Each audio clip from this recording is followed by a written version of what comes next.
Got my 2014 Jeep Wrangler Unlimited here, and I got a KC Highlights 50-inch light bar for it. And as soon as I put it on, I noticed a very, very loud whistle, and it was annoying as hell. So I went online, found some ideas, and they basically said that the wind was blowing over these fins, which I have covered up, as you can see back here.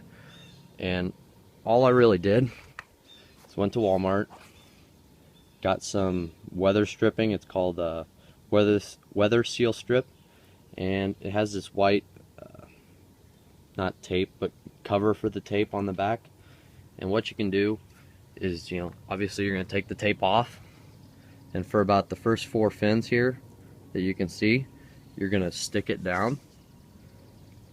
And by that time, you'll have a bunch of leftover cover for the adhesive side.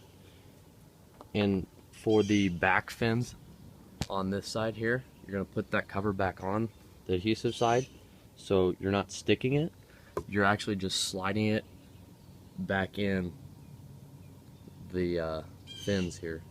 So the middle ones, all here like this, are not stuck, they're just pushed in. And then to keep them from like falling out while I'm driving, I just have 3 pieces of tape. And as you can see, it just rained, so it's pretty weather resistant too. So it drives quiet now. Not annoying at all. You'll notice a big change.